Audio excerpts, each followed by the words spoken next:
Hi friends and relatives. இன்னைக்கு நம்ம எதை பற்றி பார்க்க போகிறோன்னா வாழை மரத்துலேருந்து வாழைத்தண்டை எப்படி எடுக்கலாம், இந்த வாழைத்தண்டை எப்படி சமைக்கலாம், அப்புறம் இதில் ஒரு மருத்துவ குறிப்பு இருக்குது, அதை பற்றியும் பார்க்க போகிறோம். வாழை மரம் தார் வெட்டினதுக்கப்புறம் தான் நம்ம அந்த மரத்துலேருந்து தண்டு எடுக்க போகிறோம். அதுதான் தண்டு. நம்ம தார் விடுறதுக்கு முன்னாடி மரத்துலேருந்து தண்டு எடுக்க மாட்டாங்க. இந்த மாதிரி தாரை வெட்டி எடுத்துக்கிட்டதுக்கப்புறம் தான் நம்ம அதிலேருந்து தண்டு எடுக்கிறோம். இப்போது இந்த மரத்தை வெட்டி எப்படி ஈஸியாக தண்டை பிரித்து எடுக்கலாங்கிறத நான் சொல்கிறேன். இந்த மரத்தினுடைய நடுப்பாகத்தில் இருக்கக்கூடியது தான் தண்டு. மேலெல்லாம் மடல்கள் இருக்கும். அந்த மடல்கள்லாம் உரித்து எடுத்ததுக்கப்புறம் உள்ளுக்குள்ளே தண்டு இருக்கும். முதல்ல மரத்தினுடைய அடிப்பாகத்தை வெட்டிடலாம். எங்கள் மரம் ரொம்ப மெல்லிசான மரமாக தான் இருக்குது, ரொம்ப தடிமனான மரம்லாம் கிடையாது. ஏன்னா அது தோப்பில் வச்சுருந்தா அதுக்கு சரியான உரம் எருலாம் கொடுத்து நல்லா வளர்ந்துருக்கும். இது நாங்கள் சும்மா இடையில வச்சுருக்கோம், மாந்தோப்பில் இடையில வச்சுருக்கோம். அதனால மெல்லிசான ஒரு மரமாக தான் இருக்குது, ஈஸியாக நம்மளே வெட்டி எடுத்துடலாம். இந்த மாதிரி வெட்டி சாய்ச்சிடணும். ஃபஸ்ட்டு மரத்தை சாய்ச்சிட்டு தளவுலையும் வெட்டி முடிச்சுட்டு நம்ம இடையில கீறி விட்டுட்டு நம்ம அதுக்கப்புறம் மடல்கள் ஒன்று ஒன்றா பிரித்து எடுக்கலாம். ஈஸியாக வந்துடும்.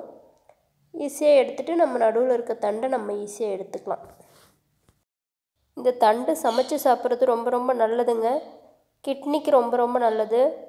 நம்ம அடிக்கடி இது மாதிரி சமைச்சு சாப்பிட்லாம். நம்ம மரம் இருந்துச்சுன்னா அந்த மாதிரி தார் போட்டு முடித்ததுக்கப்புறம் இதை எடுத்து நம்ம சமைச்சு சாப்பிட்லாம். இல்லைன்னா இப்போ மார்க்கெட்டில் கூட நிறைய தண்டு எப்போவுமே கிடைக்கும்.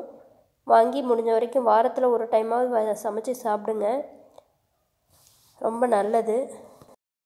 இந்த வாழை மரத்தினுடைய வேர்கள் ரொம்ப ஸ்ட்ராங்கான வேர்கள் கிடையாது, ரொம்ப சாஃப்டான வேர்கள் தான். ஸோ நமக்கு வீட்டுக்கு பக்கத்தில், இப்போ நம்ம வீட்டு ஓரமாக இருக்கக்கூட செவர் பக்கத்தில் கூட கொஞ்சம் இடம் இருக்குன்னா வச்சா கூட போதும், அது வளர்ந்து வந்துடும்.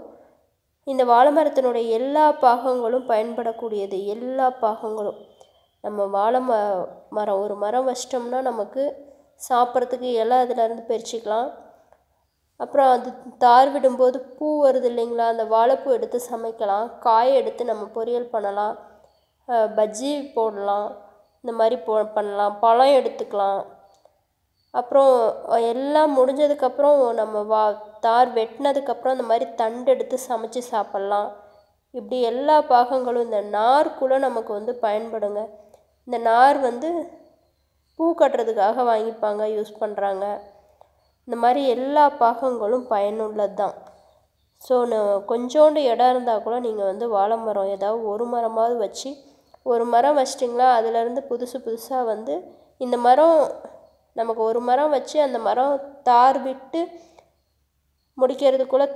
அதை நம்ம வெட்டி எடுக்கிறதுக்குள்ளே அடுத்த மரம் தார் போடுற அளவுக்கு வளர்ந்துடும். பக்கத்துலேருந்து அதே வளர்ந்து வந்துடும். நம்ம புதுசாக வைக்கணும்னு அவசியம் இல்லை. அந்த மாதிரி நமக்கு பயன்படக்கூடியது வாழை மரம். வாழை மரத்தில் நிறைய வெரைட்டி இருக்குங்க. இப்போ நான் தண்டு உரிச்சிட்ருக்கிற மரம் தேன் வாழை மரத்தினுடைய தண்டை தான் எடுத்துகிட்ருக்கேன். எந்த மரம்னாலும் அதனுடைய தண்டை நம்ம பயன்படுத்தலாம். ஆனால் மொந்த வாழைன்னு சொல்கிறோம்ல, பெரிய பெரிய வாழையாக இருக்குமே, பஜ்ஜி போடுறதுக்கு இருக்கும், காய் வாங்குவோம்ல, அந்த மரத்தினுடைய தண்டு தான் டேஸ்ட்டாக இருக்கும். அதில் நார் கொஞ்சம் கம்மியாக இருக்கும். அதனால் அந்த மரத்தினுடைய தண்டு நல்லாயிருக்கும் ரொம்ப. ஆனால் எல்லா மரத்தினுடைய தண்டுமே நல்லா தான் சாப்பிட்லாம்.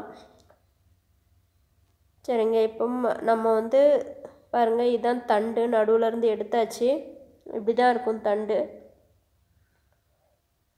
நம்ம எடுத்தாச்சு, எடுத்துகிட்டு போயிடலாம். ஒரு மரத்தில் நமக்கு நிறைய தண்டுகள் கிடைக்கும்.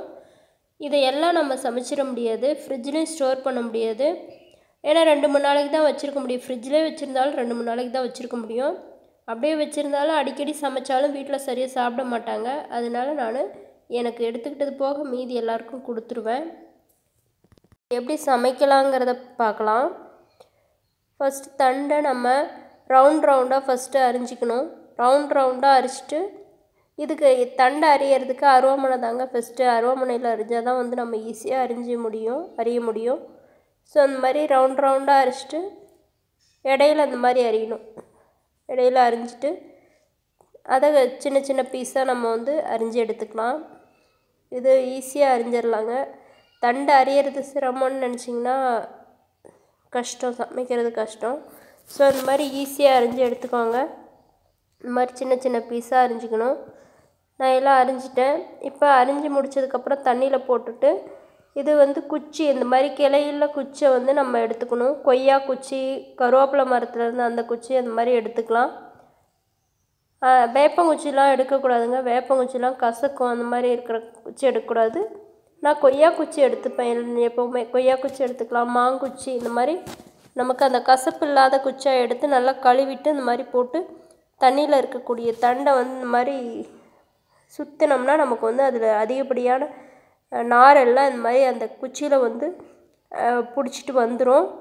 இந்த மாதிரி திரும்ப திரும்ப செய்யணும். திரும்ப திரும்ப செய்யும்போது நமக்கு நாரெல்லாம் வந்துடும். லாஸ்ட்டாக நார் இல்லாமல் இருக்குது பாருங்கள், அது வரைக்கும் நம்ம வந்து சுற்றி சுற்றி நாரெல்லாம் மேக்ஸிமம் எடுத்துட்டு அதுக்கப்புறம் நம்ம வேக வச்சு எடுத்துக்கலாம்.